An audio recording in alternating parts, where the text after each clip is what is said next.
अभी अभी आपको एक अहम खबर से आगाह करते चलें।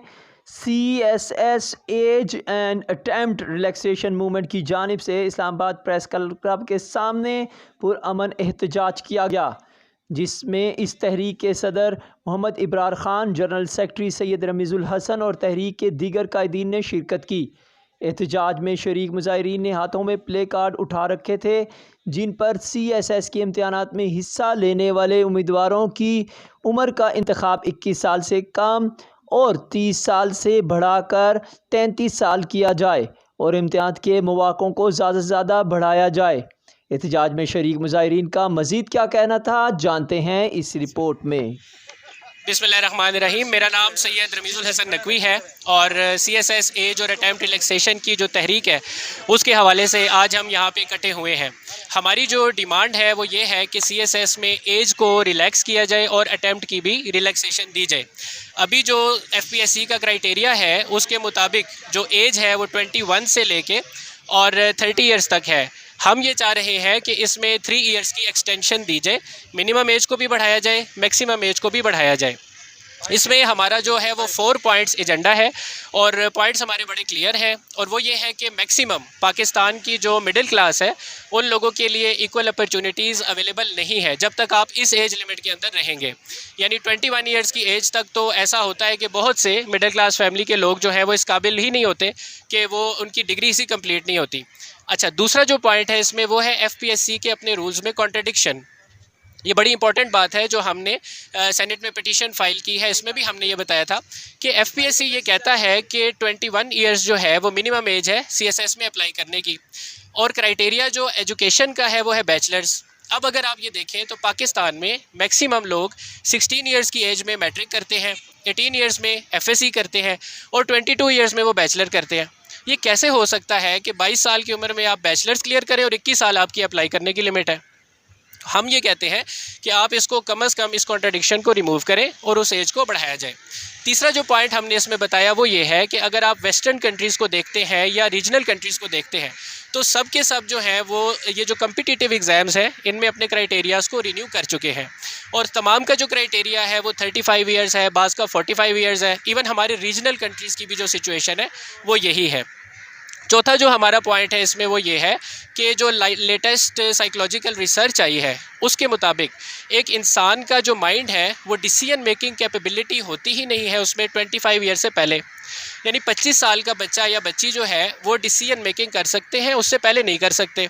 अब अगर आप एक CSP रख रहे हैं तो उसका जो सबसे मेन क्राइटेरिया है वो ये है कि उसने डिसीजन मेकिंग करनी है, लिहाजा आप मिनिमम एज को भी एक्सटेंड करें और मैक्सिमम एज जो है उसको भी एक्सटेंड। यहाँ इसलिए जमा हुए हैं कि हमारा एक एम है, ऑब्जेक्टिव ये है कि हम CSS के अंदर जो उम्र है उसको भी बढ़ाया जाए और जो CSS के अंदर अटैम्प्ट्स हैं उनको भी इंक्रीज़ किया जाए। जैसे पहले जो मेरे साथी बात कर चुके हैं कि यहाँ पे जो लोअर एज लिमिट है जो 21 ईयर्स है और अपर एज लिमिट है जो 30 ईयर्स है, ये एक्चुअली जो ग्रेजुएशन से पहले अगर लोग अटैम्प्ट करते हैं तो ये जो लोअर एज लिमिट होती है वो ज़ाया हो जाती है। इसलिए हम गवर्नमेंट से ये डिमांड करते हैं कि जो लोअर एज लिमिट है उसको बढ़ा दिया जाए और अपर एज लिमिट को भी बढ़ा दिया जाए ताकि मैक्सिमम जो लोग हैं वो इसमें पार्टिसिपेट कर सकें और आप जो है एक क्रीम CSS के अंदर इंडक्ट करें। अगर ये नहीं अगर हो सकेगा तो डेफिनेटली आपके यहाँ पे जो क्रीम नहीं जाएगी बल्कि जो है इनकम्पिटेंट लोग जाएंगे और फिर मुल्क का जो है हाल आपके सामने है। और हमारी ब्यूरोक्रेसी हो कंपैरेटिवली जो दूसरे रीजनल कंट्रीज़ हैं उनसे अंडर परफॉर्मिंग इसलिए है क्योंकि हमारे यहाँ पे जो टैलेंट एक्विजिशन का जो पूल क्रिएट किया जाता है उसका तरीक़ाकार बिल्कुल सेटिस्फैक्ट्री नहीं है। और दूसरी बात मैं ये करना चाहूँगा कि देखें यहाँ पे पाकिस्तान के अंदर जो मिडिल क्लास फैमिलीज़ हैं वो अपार्ट फ्रॉम स्टडी अपनी फैमिलीज़ को भी उनका भी लुक आफ्टर करते हैं, उनके वेलबींग का भी। तो इस सिलसिले में एक शख्स के लिए एक CSS की जो स्किल्स एक्वायर्ड करने होते हैं वो और फैमिली को फीड करना, ये दोनों चीज़ें साइमल्टेनियसली मेंटेन करना बहुत मुश्किल हो जाता है। तो बहुत सारे लोग जो एलिजिबल होते हैं या उनकी जो माली हालत जो है, फाइनेंशियल स्टेटस जो है, उनको परमिट करता है कि वो CSS में अपीयर हो जाएं, वो बन जाती है आफ्टर 25 ईयर्स।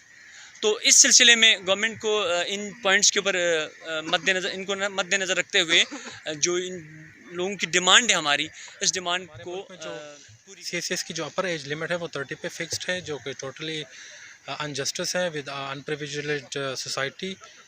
तो हमारे जो यहाँ पे डिमांड है वो यही है कि हम जो हमारा जो अपर एज लिमिट है वो काइंडली इस पे इसको इंक्रीज़ कर रहे हैं टू द 35, जिस तरह रीजन में दूसरे कंट्रीज़ में हो रहा है। और दुनिया के 190 कंट्रीज़ में से 150 जो ममालिक हैं उनकी जो अपर एज लिमिट है वो फ्रॉम दी 35 to 55 है। तो हम गवर्नमेंट से ये डिमांड करते हैं कि काइंडली इस पर नज़रसानी कर लें और जो नंबर ऑफ़ अटैम्प्ट्स हैं वो भी काइंडली जिस तरह रीजन और दूसरे ममालिक में हो रहे हैं वो भी उसी के मुताबिक कर दे। गुर्बत है, बहुत ज़्यादा गुर्बत है। हमें अटैम्प्ट में बेड नहीं दिया जाए, क्योंकि गवर्नमेंट की तरफ से जो एज रिलैक्सेशन है ये बिल्कुल नहीं है। बाकी जो कंट्रीज़ है उसमें एज रिलैक्सेशन है बहुत ज़्यादा है। अगर हम उसकी बनिस्बत इंडिया को देख ले, नेपाल को देख ले, बाकी बांग्लादेश को देख ले, उसमें जो एक एज रिलैक्सेशन है उसमें है, लेकिन हमारे जो कम्पिटिटिव एग्ज़ाम है उसमें नहीं है। तो हमारा डिमांड ये है कि हमें भी अपर एज लिमिट दिया जाए।